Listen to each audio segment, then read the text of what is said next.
Yeah. Alistair, congratulations on a big win for you. Obviously, it's not an easy thing to put Mark Hunt out like that. Talk about just how you felt about your overall performance tonight. I felt good. I felt very confident about the training, about the work I put in. After the Stipe loss, didn't take any time off. I just went straight back to the gym. Identified several things that we needed to improve and just start building from there, and definitely put in the hours. Wanted some additional time to prepare because UFC wanted me already to fight December. But I said, no, it's a little too soon. I need a little bit more time.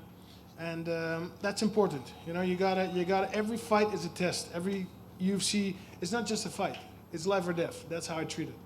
And again, very proud about the team, people I have around me, very happy with the work that I put in, and it showed tonight. I thought it was interesting that afterwards, you kind of suggesting, it's not over yet. We're not done yet. Do you feel like people were kind of writing you off after the loss? People are always writing me off. Yeah, what can I say?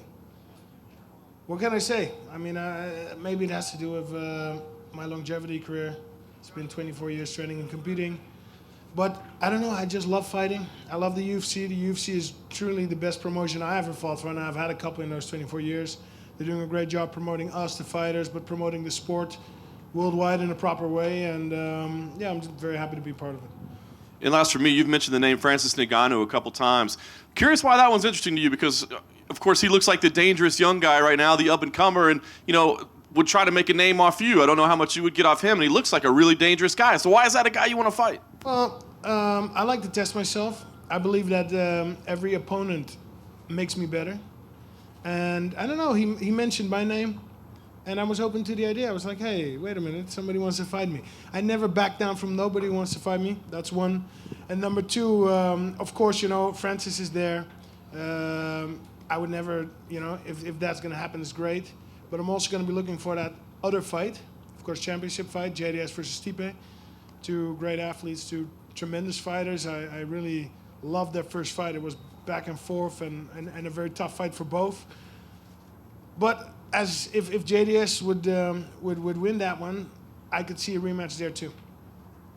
Me and JDS. Alistair, a lot of the work in the fight was done up against the cage. Mark Hunt was able to land a few short elbows before you knocked him out. Was there anything in that clinch in terms of you having to make any types of adjustments, or was it just waiting for the opportunity to land those knees? Well, again, I remember from my first fight with Mark, the guy is durable, but above all, he's very strong. He has that one punch knockout power. So that's something that's constantly in your mind. You gotta, before you know it, you're waking up in the locker room and it's done.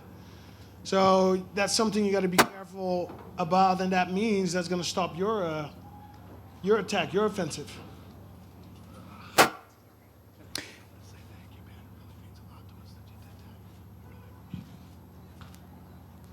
Don't leave. How was that? Stay there. Did you know he was sick? So he's been in the hospital for 24 hours with food poisoning, throwing up and all the other pleasantries of food poisoning for 24 hours. Was in the hospital, brought him home, and we had to bring him back to the hospital. They had to fill him with bags of fluids and IVs, and at one point he was afraid to leave his room because he couldn't stop throwing up and everything else. Did not want to turn down the fight. Still came out and fought tonight and knocked out Mark Hunt.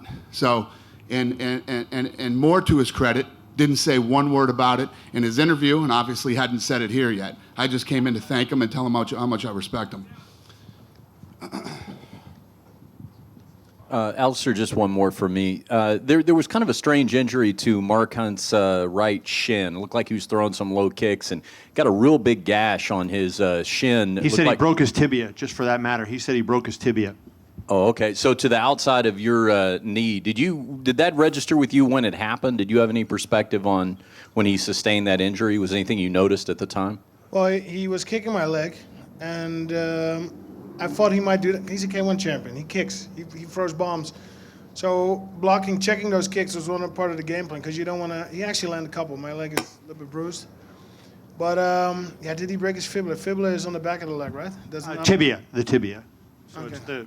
down the bottom, the shin. Of his left or right leg? I don't remember what he said. I think it was right leg. Right leg. But he posted on Instagram that he broke it.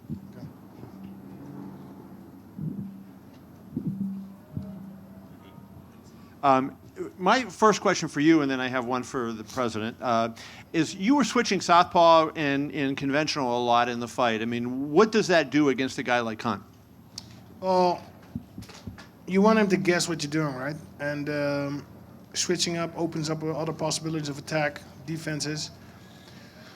Again, you got to be sharp for Mark, because one mistake and it's over. That's in the heavyweight division anyway. What with Mark Hunt in particular, we've seen him fight Bigfoot. We've seen him do it to Frank Mir. One mistake and it's so you got to be on your toes. You got to be sharp. Very happy that I was able to do that.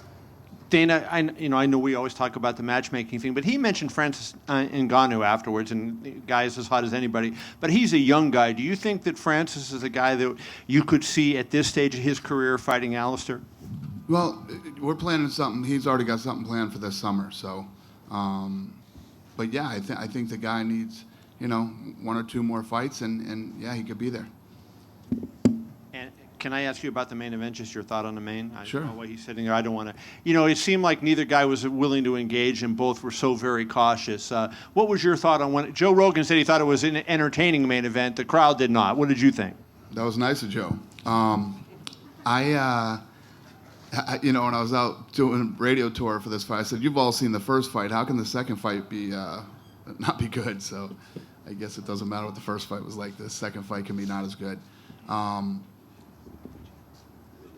I had it 3-2 the other way. I thought that that Wonder Boy won 3-2. One of the judges scored the last round 10-8. So that obviously throws the, yeah. Question over here for That what? Hey, listen, man.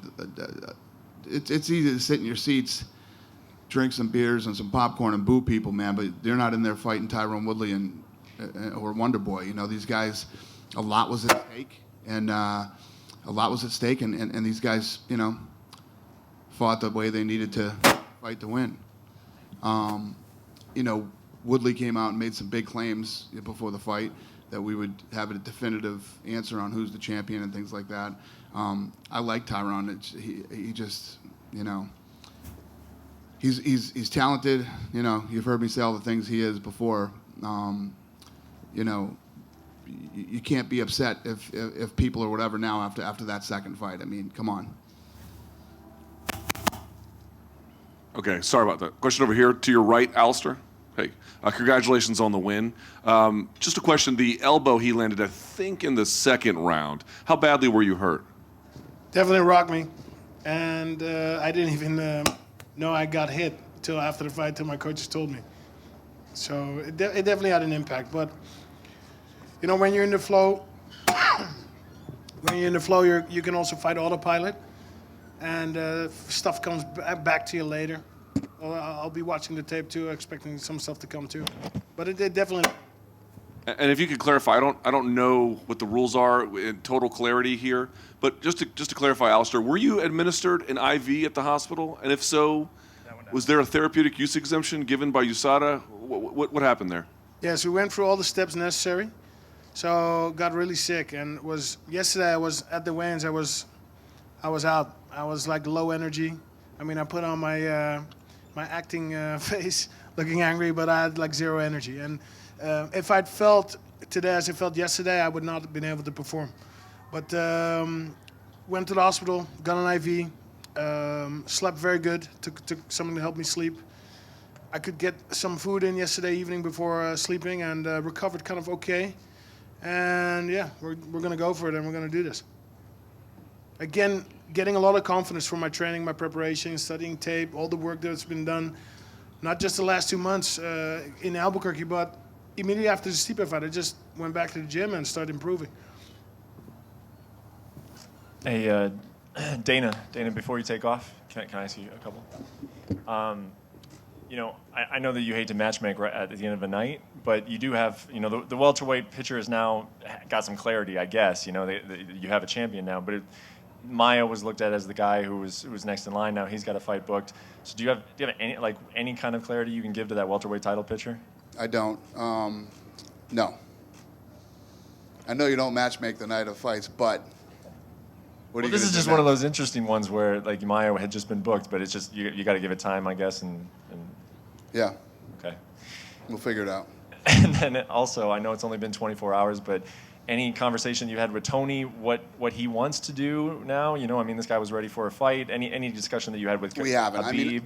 The thing is that he was devastated. When he came over to our offices, and he was as bad as anybody I've ever seen when a fight pulls out. So I'm just giving him some time to, and we'll see. I honestly, to be honest with you, Khabib fought in New York in November, and then here in this fight, 2 back-to-back, weight cuts like that. I don't know if he can make the weight or if he needs to get a better plan, dietitian, something. I don't know, but he got within 6 pounds and was in really rough shape. So he's gonna have to take some time to recover from this weight cut, and then I don't know what to do. Last question, just trying to get some clarity on something about Ferguson. In the past, when guys have had opponents pull out at the last minute and it wasn't their fault, they've received their show money, but this one's unique, obviously, with the title on the line and a co-main event. Is there anything you can tell us? Yeah, we've never done that. So no show money was paid? No, he got paid. He did get paid, but he did. Okay, thank you. All right.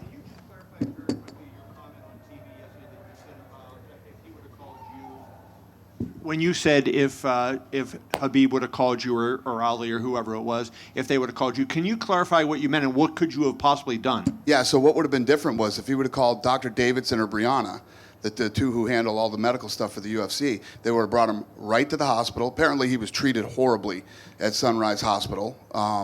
Shocker here in Vegas. I mean, that's no shock, but he should have gone to Valley Hospital. He should have been with Doc D. Doc D would have got him right in. They would have checked his vitals. They would have, seen where he was. But when you walk into just some random hospital here in Las Vegas and they see the guy and they tell him he's waiting cut, they just start filling him full of fluids. I mean, that's immediately what they do. They bring you in, they stick in the IV and start, Doc D would have took him in, checked his vitals, seen where he was. I'm not saying that the fight could have been saved, but maybe it could have. We've been in these positions before. This isn't our first rodeo, so. And did he have any, I know he had a bad weight cut, but was there anything like, did they say a kidney failure, or what specifically did they say other than? No, well, he went in and I guess he was having pains, either where your kidneys are or your liver or something. I don't know the exact specifics, but he was having pains, and I'm sure you guys saw the picture. I mean, he looked terrible. I don't think there was any real damage done to it. When I say damage, I mean long term. I'm sure he's, it's going to take him a little while to recover from this weight cut, but yeah, he would have been handled a lot better had he called Brianna or Dr. Davidson, because Ali told me that their experience at Sunrise was horrible. Cool.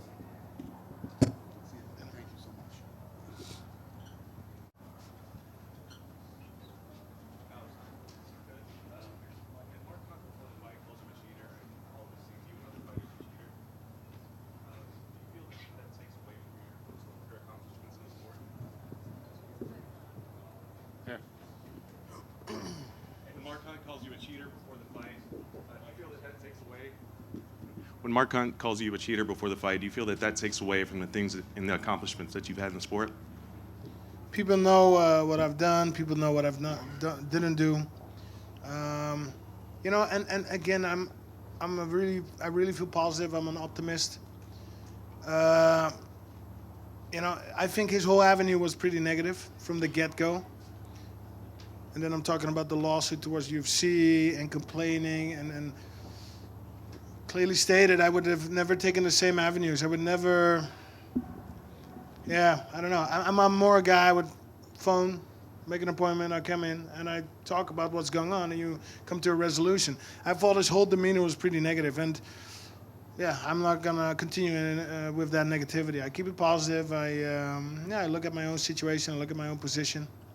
You know, I put in a lot of work for this fight. And again, at the same time, I respect Mark Hunt because he's a champion, and I love his fight style. We're okay outside of the octagon, but I didn't want to get drawn in that negativity. Alistair, just right in front of you here. It sounds like. But I did give him that look. I'm gonna whoop your ass in the weigh-ins. He knows that. There you go. And just from Dana's comments there, it sounds like that Francis Ngannou fight is not an option for you next. Derek Lewis is another guy that called out the winner of that. Does that interest you as well? Or if not, Francis, what else is out there? Well, I'm open to fighting Francis. I'm open to fighting Derek Lewis. I'm open to fighting the winner, JDS Stipe. If JDS wins, because that's a little bit more logical step to me, and it needs to make sense. So we're gonna wait and see. We're gonna wait and see what's going to be on the table. I know that UFC's coming to Holland, I think, sometime this year, sometime. So very excited about that, and we'll see. We'll see. I'm just gonna make sure not to take too long a time off, get back in the gym, and get better than I was yesterday. Who do you think wins that JDS Stipe fight? I don't know. It's very tight. I mean, Stipe's doing great work.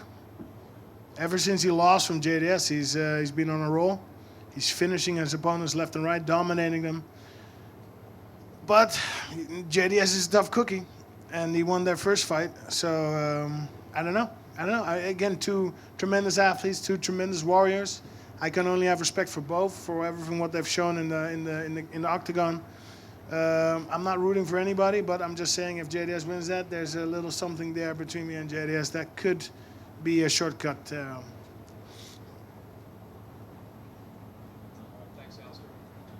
Thank you.